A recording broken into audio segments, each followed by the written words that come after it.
everyone, and welcome to another episode of the Entrepreneur's Inner Game podcast. I have a very special guest to introduce to you today. His name is Emlen Miles Mattingly, and with nearly 20 years of experience in the financial services industry, he decided to leave the large corporates and start his own independent firm. It is his passion to keep the client's best interest in mind when making recommendations. Every day, Emlen wakes up knowing he has an opportunity to learn something new and is excited to share what he has discovered with people in need of it. He has a bachelor's degree in business admin and is currently enrolled in coursework to obtain the Certified Financial Planner designation. As the host of the podcast, Minority Money, Emlen discusses finance, family, fitness, health, and education, and how all of these things affect your overall wealth. Welcome, Emlen, to the Entrepreneur's Inner Game podcast. It's such a delight to have you here. Thanks for having me on the show. I'm excited to be on. I'm excited to have you here. I'd love to know a little bit about your story. When did you first start paying attention to your mindset? So mindset for me, I want to say, I would say it started when I was like 11 years old. And it's kind of crazy to think about mindset at that age, but it was something that it was something that I can look back to in my life as a defining moment.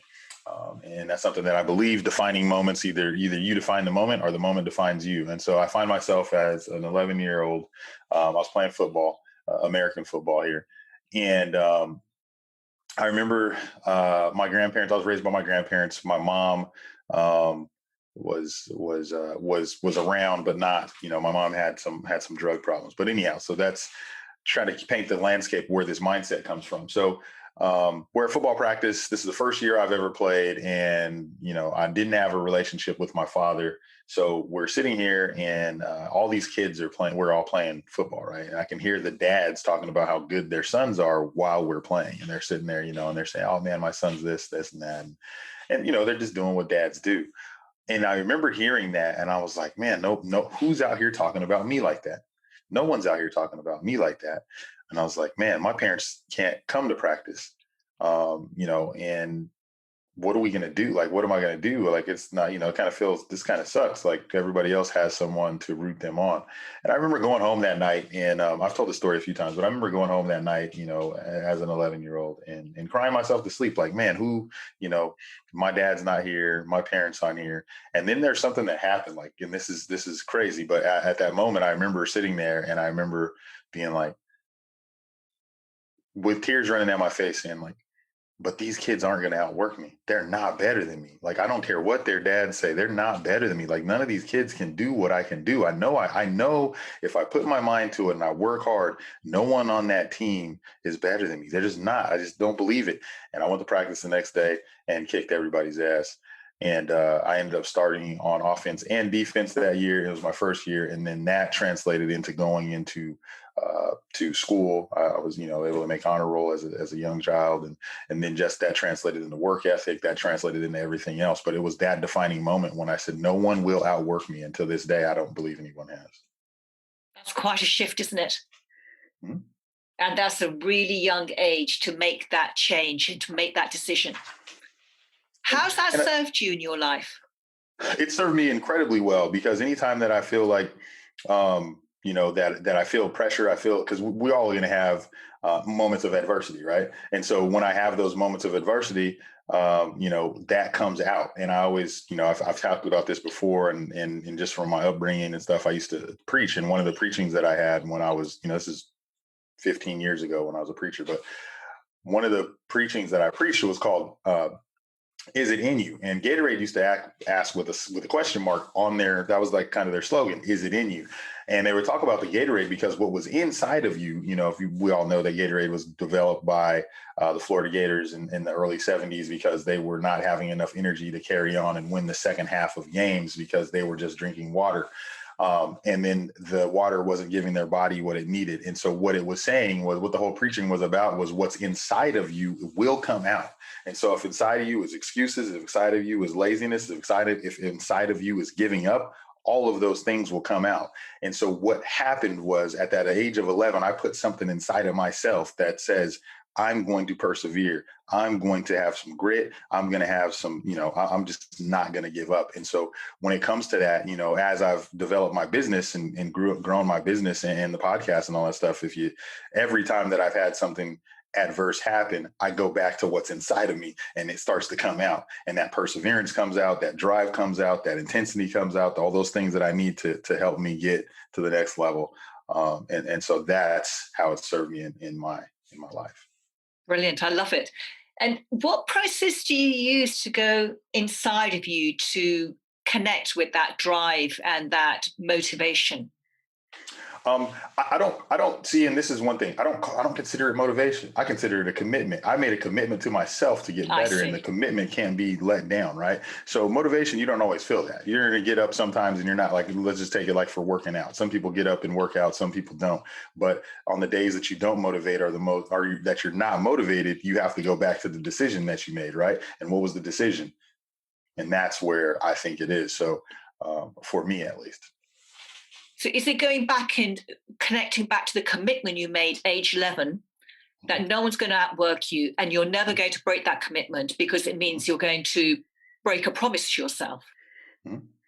To me, not to anyone else. It can't be. It's not the promise I made to my parents. It's not the promise I made to other people in my life. It's the promise that I made to myself. And so this is why it says that in my bio, which I live this, right? It says Emlen wakes up every day excited to learn something new. So I have a routine that I do, and we talk about this a lot. I talk about it on my show sometimes, but the routine is basically, I wake up and I meditate daily.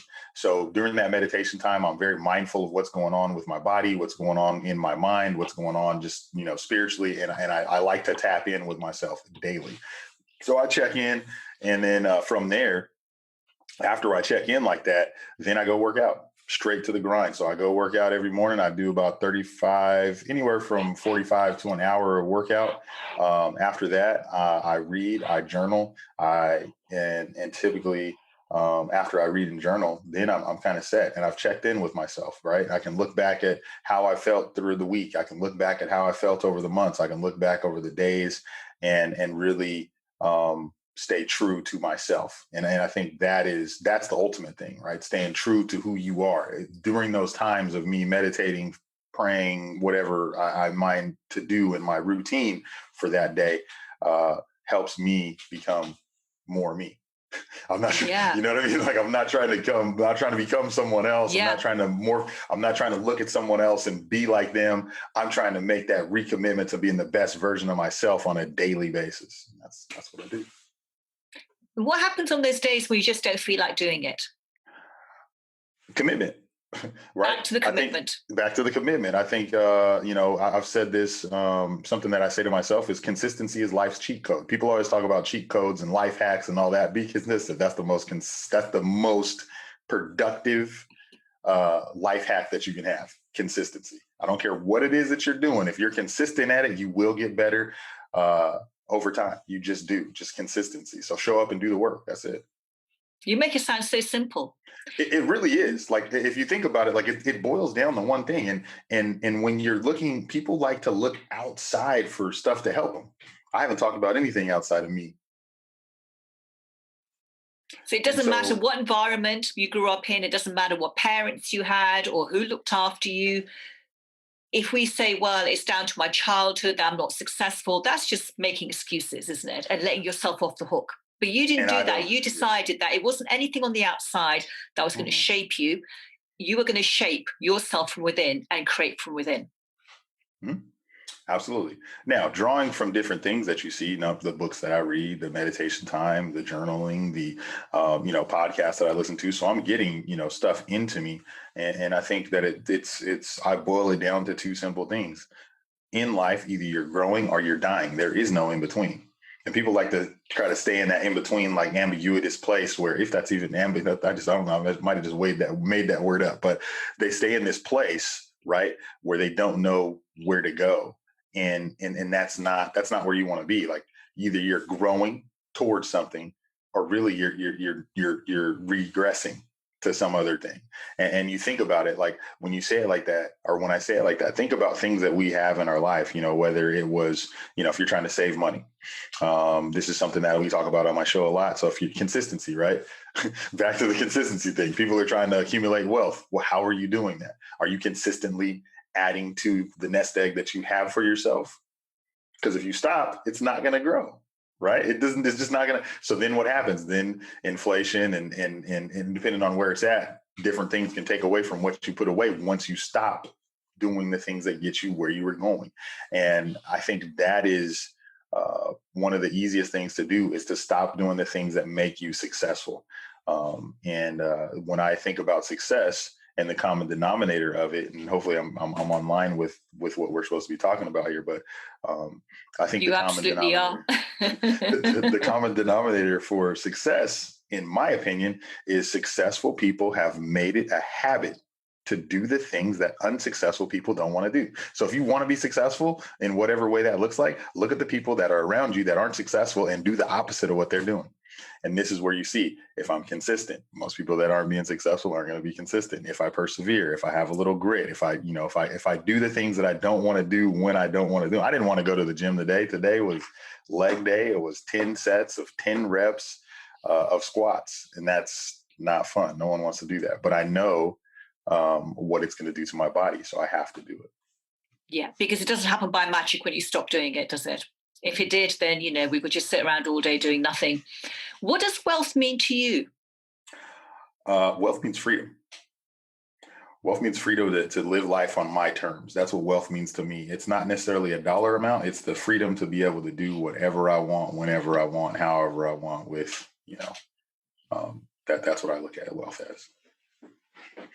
Why do you think mindset is so important for entrepreneurs? Because it's something that's often overlooked because we're busy, strategizing and, implementing or not implementing, as the case may be, and just thinking I've got my list of things to do. I need to get through all of this and then I'll be successful. Why do you think mindset is, what is the importance of mindset for entrepreneurs to reach their goals? I think mindset has to do with the battle, right? The battle, once again, is always within. And anytime that you are called to do something great, you're going to have to have the battle won between your ears, right? You have to win that battle. And I think that, more people suffer from different, there's a lot of, and I'm not saying that you can just mindset your way out of depression, or you can just mindset your way out of anxiety, or you can mindset your way out of some of these, medically diagnosed things. But I think that if you can control the way that you set up your mindset, like, do you live in a place of abundance or do you live in a place of scarcity? That's a big thing, right? And then taking each piece of the mindset that you have as it pertains to different areas of your life and making sure that that's aligned with the things that you value. Am I explaining that okay? Yeah, that all makes absolute sense. So then when you have values, things that you value in your life that you're doing on a regular basis, you begin to fill yourself with things that will change the mindset that you have. As an entrepreneur, when you think about it, if you're an entrepreneur, you're taking the time or taking the chance to build something or do something that maybe someone else hasn't done. And you may not be able to find someone that's done exactly what you're doing or trying to, the business that you're building or whatever it is that you're doing as an entrepreneur.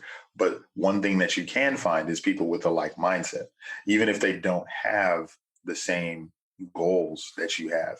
So I think when it comes to mindset, I think that it's critically important to have a mindset that can overcome some of the obstacles that you're going to have as you create whatever it is that you're creating. Simple as that. It sounds crazy, but I think that we like to make things more difficult than they are. We have this 21-step program on how you can get your life back together. And I'm like, let's look at one thing. What is the one thing that I need to move the needle today and boil it all down, move everything else out of the way and say, if I did this one thing, what impact would it have in what I'm trying to create? And it's really only one thing. strip it all down and let's get it down to one thing. And so in my business, this is when I was before I started my firm. One of the things, and I'll talk about this one because I think before I was starting to, the only thing that I remember one of my mentors or old managers, he would say when we were trying to get appointments and trying to build a practice, and he's like, Emlen, look, this is all you need to do.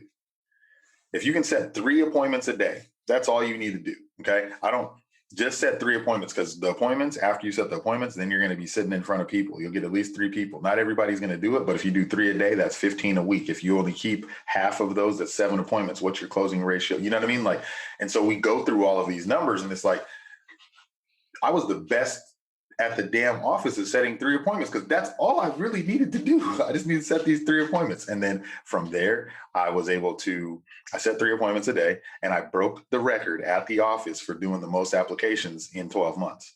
I did it so fast. I actually did 100 applications in 4 months because I just set the 3 appointments. That's what he said. He set 3 appointments. And then was I good in the appointments? I wasn't good in the appointments, but I was doing 15 a week. At the end of the month, I've had 60 appointments. I've had 60 times to try, that's if everybody comes. Let's just say I had 30. Let's just say I had 1 appointment a day where I get to practice my pitch to someone. And so people are like, well, what about this? What about that? No, all I needed to do was make those appointments. Everything else I was doing I was able to do after that. But if I didn't have the appointments, nothing else happens. I don't get to grow in my the way that my ability to speak to people. I don't get to learn the products. I don't get to learn, how to respond when someone says something I don't like, or with something that I don't, something I don't like. But all of those things happen from the one thing, and that was setting the appointments. Yeah. And again, you're making it very, very simple. You strip it all away. You take away all of the bright, shiny objects, all the stuff that's not going to make any difference. You find the one thing that's going to move the needle in your business. Mm-hmm. And normally for most entrepreneurs, that does involve some sort of outreach, doesn't it? Or if you've got a marketing launch, getting it out there so people can click on a link and buy your program. So if you just focus on that one thing only, it may be reaching out to 10 people on LinkedIn, it may be booking 3 podcast guests, whatever it is, you just do that one thing consistently, going back to the consistent thing, and then, hey, presto, you're going to start seeing results. Or if it's not the right strategy, you're going to start seeing quickly it's not the right strategy, then you need to find another one thing to focus on until you hit, you hit the thing that's going to work for you. Okay, that all makes absolute sense. And I love the simplicity of it, because we overcomplicate things as entrepreneurs, and then we get overwhelmed, we feel stressed, then we become procrastinators because we just don't know which way to turn. Mm-hmm. Exactly. Now, you're going to be dealing with setbacks along the way. Mm-hmm. How do you deal with those? So let's talk about it. Setbacks. So in the middle of this, we talked about so I've been through, so this is it. I just talked about this on my show. So I went through a divorce. This is about 10 years ago. Let me see, what year is it? Because 2020 kind of I don't even know what that was. So I think it's been 11 years. So and the reason why I want to talk about this is because this is adversity. So I'm starting a new job, and I'm going through a divorce, right? As we're going through divorce, there's some financial things that are going on. We got some stuff that we have to take care of. We're trying to separate all the assets. In the middle of that, I'm trying to start at a new place and do the things that I was just telling you about with the 100 applications and whatnot.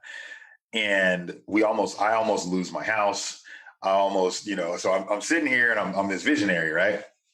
You can hear it. I'm casting this vision about this company that I want to build and where I want to go and what I want to do. And in the midst of that, I'm going through divorce, almost lose my house, have to juggle the new schedule with my kids, trying to figure out how we do that, and working on a 100% commission job when I just came from being a bank manager with a guaranteed salary.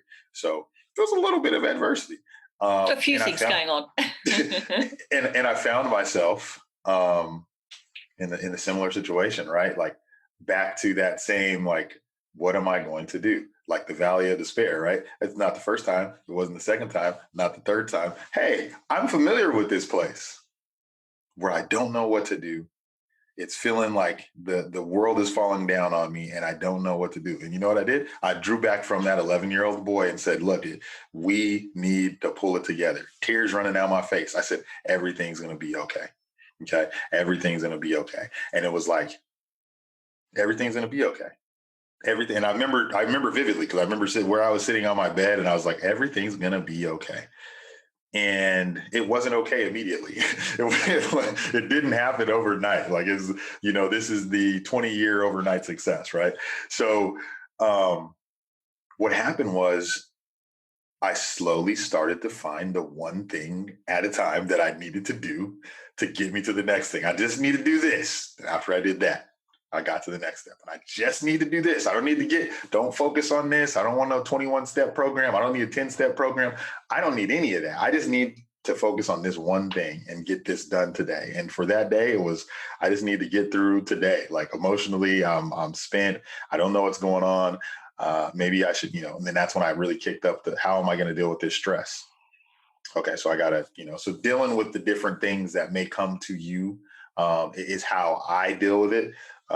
And then breaking it down to the simplest form once again, and what I need to do right now to help me through this situation. So the first thing that I needed to do when I was about to lose my house, I needed to make some money, period. Right. So how am I going to do that? Well, this guy said, make 3 appointments a day. That's all I got to do. Let's do it. So I started, and actually when I first started, I was doing more than 3. I was doing like 5. But that's all it was. I mean, back to the basics. One of the things that I've learned from people that have been in my life is you always go back to the fundamentals, like go back to the things that you started in the beginning, and just remember those things. Like, if it worked well then, it's probably going to work again. So that's, I think that's it. No, that sounds really, really effective. Because rather than looking at the whole thing when you were in that place, you could have thought, well, how am I going to get out of here? I've got this to deal with, that to deal with, that. And it becomes overwhelming. And that's when we feel really stuck and it's hard to take action. But if you just say, what's the next thing I need to do? You don't, as you say, you don't need a 21 step recovery program. You need a 1-step recovery program, because that's all you can do in this moment right now. You can just deal with that one thing. And then when that's cleared out of the way, the next one thing will show up for you to deal with. I really like that. I think that's brilliant. So what is your big why? Why are you doing what you're doing? What drives you out of bed every day? I know that you've got this commitment to yourself, to that 11-year-old Emlen. You made that commitment. But what is your big emotional why? Changing the complexion of wealth. Like, I want to see people of color have wealth. And what you asked me, what is wealth? Wealth is freedom.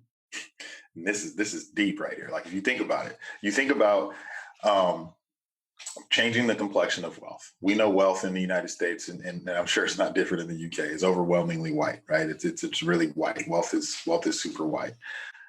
What do we have to do to change the complexion of wealth? And so my why is because people need help. Like, people need help. Like, there's something that, like, I have a passion for teaching. I have a passion for people. And finances have given people so much anxiety and so much unease and caused so much dysfunction everywhere, that if we can help change that one household at a time, then we will change the complexion of wealth. Now, I can't do it by myself. This is why we have the podcast. This is why we give all this information readily. This is why I'm driven. This is why I'm reading the books. This is why I'm doing all the things that I can do, so I can learn as much as I can to share it with the people that are in need. It's one thing to learn stuff and then just vomit it out on people. So I'm very, very selective about who I share what I learn with outside of what I do on my podcast, because we can't be, I don't want to cast pearls to the swine, right? I don't want my advice to go on ears that aren't going to do it. But when people are ready to do something, then I want to be able to make sure that I can give them the direction, guidance that they need, whether they work with me or work with someone else. I just really passionate about the educational value that comes around knowing more about your finances. So that motivates me, drives me. I'm passionate about it.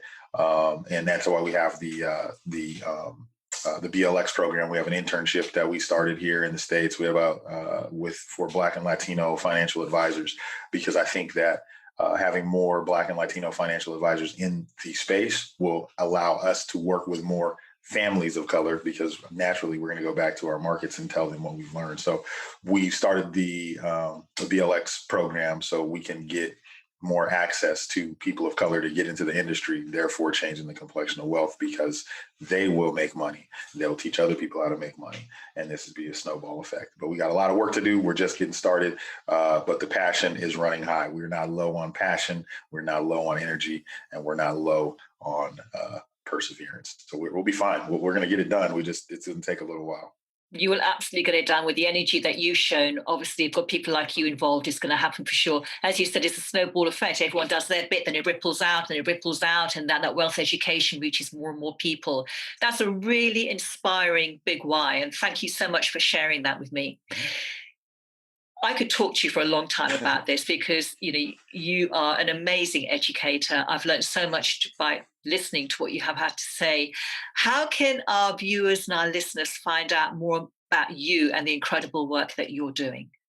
Yeah, I'm really active on Twitter. Like, that's one of my favorite social media. So Twitter and Instagram are going to be where I'm at. Usually we had our conversation about LinkedIn, but Twitter and Instagram is where I'm usually at. And that's going to be my Twitter and Instagram handle are Miles Mattingly.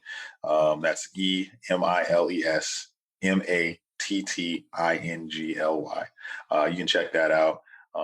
And yeah, that's where you're going to find out more about me. On my Instagram, obviously, there's going to be a lot of family pictures and stuff like that. On my Twitter, it's just going to be random, thoughts, but it'll definitely be encouraging thoughts. So, yeah. Amazing. And just one final question. What's the biggest lesson that life has taught you? Be able to learn from anyone. Reason why I say that is because I've probably learned over the last, let's do the pandemic. I probably learned more from my 1-year-old and my 1-year-old and my almost 3-year-old than I've ever learned ever. Like, just in terms of communication, and communication probably is the biggest one, because you have to think my 1-year-old can't talk. Right. So how is she communicating with me? How am I understanding what she's trying to get from me, or, from my wife and I, and then listening to my son, like, as he's developed. Now we have older kids too, so I've learned from them too, but the little ones have really been just a joy to watch and learn from, just the interactions. Like, it's really been joyful. So being able to learn from I like to call it a 360-degree learner. Great.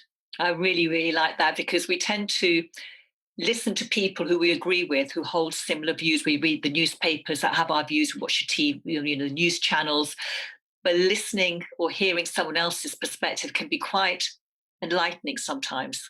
Mm-hmm. And every age group has something to contribute. Wonderful. From the most unsuspecting places too. And I'll say that, like, just be open.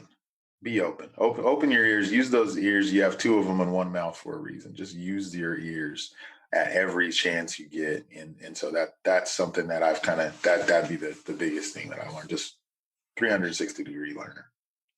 Great. Thank you. Thank you so much for sharing your mindset wisdom. It's been amazing. I've really, really enjoyed it. And for everyone who's been listening and watching, I hope you've got a ton of value from this episode. Thank you for joining us. Till next time. Bye-bye for now.